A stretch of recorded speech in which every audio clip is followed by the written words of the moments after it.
guys, welcome back to the channel. If you're new here, my name's Elizabeth, and for those who are not new here, welcome back. Today I will be answering a question that I've gotten quite a bit from my friends, and I don't just mean like one or two people. I actually had to type out the same response to several people, so I decided, you know, why not just make a video out of it. And I have my laptop here with me, so if I'm looking down, that's why. So today I'll be answering, as you can see from the title of the video, how I became a certified personal trainer. So I'll be going through a few questions that I curated, and if you guys would like to know anything else, do just drop me a comment in the comment section below. I'll be putting up timestamps also to help you guys through, because I know you might not be entirely interested in the entire journey.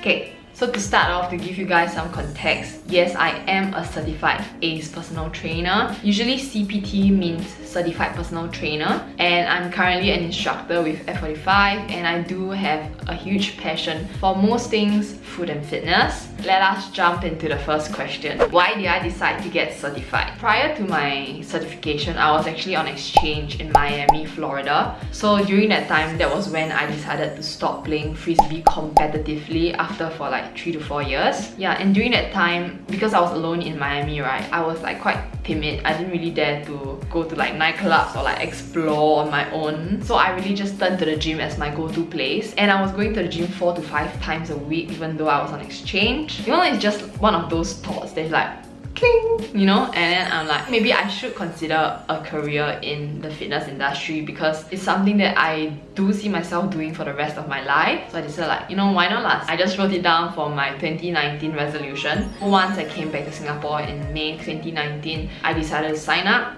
and yeah, the rest was just history. Next question. How do I know which certification I should take? So if you don't know yet, right, there are actually several certifications out there in the market. ACE is only one of them. ACE actually stands for the American Council on Exercise. So why did I choose to opt for ACE is because I actually went through several job openings, and I saw that ACE was a very commonly cited requirement. So I was like, you know what, just go with ACE lah. And honestly, I was quite lazy. I didn't really do research on the different curriculums. There was an ACE course that I found was starting very soon, so I just like, you know, just go with it. But yeah, I'm just gonna list out a few of the different certifications so you guys can get familiarized with it. Apart from ACE, there's also NASM, which stands for National Academy of Sports Medicine. Then there's ACSM, American College of Sports Medicine. And then there's NSCA, National Strength and Conditioning Association. NCSF, National Council on Strength and Fitness. ISSA, which stands for International Sports Science Association. What I just read to you guys, they are not even like the end of the entire list. What I recommend is actually first looking up the jobs that you want to take up.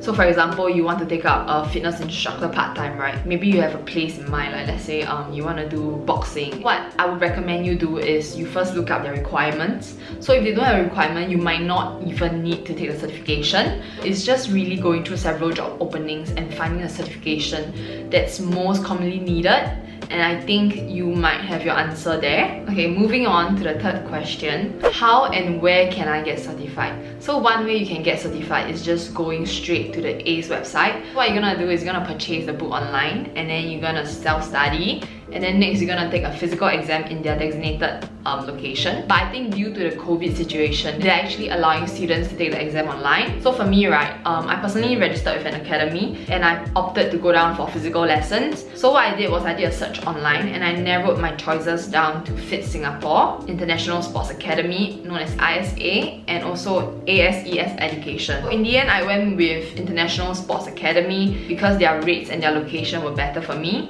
FIT Singapore was slightly more expensive, above $2,000 if you're above 25. You can actually claim from your Skills Future credit, but when I got certified, I was 21. Oh my god, was I 21? Yeah, so anyway, I was like 21 or 22. I couldn't claim it for my Skills Future, and I just really wanted something that's cheaper. But ISA is located at Kallang Wave Mall, and ASES Education is located at Jurong East. So yeah, naturally the locations just made the choice simple for me lah. I filled up the form on ISA website, indicated interest. I made my payment via bank transfer, and yeah, the rest was just history. So anyway, I will link the academies down below for anyone who's interested, so you can check them out. This brings us to our next question. Should I opt for self-study, or should I opt to go down for physical lessons? And I think this really depends on you as an individual. So if you're watching this video, you're probably wondering like, self-study sounds better. I can take it at my own pace, own time. But the thing is, right, when you first enroll, okay, I'm just gonna show you the books that they gave us, okay? So first you're gonna get this. It's called Essentials of Exercise Science, is this thick, okay? And then next they'll give you this Personal Trainer Manual, okay? Is this thick, look at this. This is my pinky, okay? It's like, yeah. And then next you'll get this. So this is a study companion. Basically questions that you can practice with lah. So as you can see, right, this is basically what you need to inhale for the exam. If you're completely new, right, I tell you, you'll have such a hard time getting through this book. Much less, right, this book on like exercise science. So if you're someone who falls into this category, I would definitely recommend you go for physical lessons. How was it like for physical lessons? When I registered with ISA, right, what ISA did was they actually held additional lessons for us. We were also given additional resources. I'm gonna show you guys here. So they actually gave us this book and also this one. So they are both like really thick. Okay, no, this no. So this one is really thick, so it's not that thick.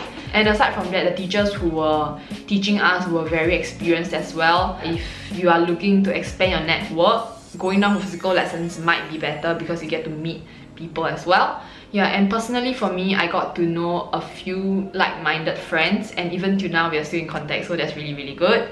ISA also scheduled for mock tests for us, and I also had classmates who were very willing to share practice questions online that they bought. So those were like additional resources I had. So what's more is if you do register for the A certification, you will receive discounts on future courses with them. So that's something that you can consider as well. How was the process of certification? Okay, to go through the process of certification, right, I'll just bring you guys on my timeline lah, Okay, so my course actually started on the 11th of July 2019. In total, we had 9 sessions, including the mock test. But the sessions will vary in terms of the duration. So sometimes it's 7 to 9:30 p.m. Sometimes it's Saturday from 10 to 3 p.m. So it really depends. Yeah, but for most of the lessons that fall on weekdays, it's usually in the evening because it's for the working adults. On the weekends, you can expect to burn like your Saturday away. These 9 lessons that I mentioned previously is only those stated on the schedule. It doesn't include the additional lessons that they gave us. So actually on some weeks we were going back on Thursdays, Saturdays and Sundays. At the end of the day, you want a certification, then you have to expect to work for it lah. So aside from physical lessons, right, we also had to complete online courses because there was no way they were gonna finish teaching us this entire book in like 9 sessions. And even for the additional sessions, right, it was to go through the human anatomy for this book. So you'll see on the schedule like recommended time to be spent on online courses, 3 hours and 10 minutes. So that 3 hours was additional time you had to put in aside from going for lessons and the additional lessons. So in total, I spent 11 weeks. Week 11 was our ACE examination. So after 11 weeks, on the day of the examination, you'll find out whether you pass or you fail right away. And yeah, that's when you know whether you're certified or not. Now we move on to the next question. How was the ACE certification examination? So as mentioned, right, I took this in 2019. So I was able to go down to the physical location, which was the NTUC Learning Hub. And the exam consisted of 150 MCQs. And different questions actually have different weightage. Some maybe it's like 4 marks, some it's like 1 mark. So the total is upon 800 and you get 500 and above to pass. So actually I found the exam to be more of a language test rather than a test of like concept. So my advice would be really do try to go in with a clear head. Don't go clubbing like the day before, or don't sleep at 4 AM the day before, because you're gonna read English and be like, huh? What are you talking about? For my test questions, there were a few repeat questions. So like if I didn't know one concept, I wouldn't get the right answer for the next 5-6 questions because they were like repeating questions. Which was quite odd actually. And you'll be doing your exam on a computer. So I remember on the day, we had to report at a specific timing. I cannot remember what time. Then after that, they will take our belongings, our water bottle, basically everything. They were very strict. Our bags, everything. And they will just chuck into a locker. Then you'll be given a tag. So then after that, you'll wait outside the room. And when they call you in, right, one by one, then you'll enter. So it's like person 1 comes in and then starts on the questions, then 5 minutes later person 2 comes in.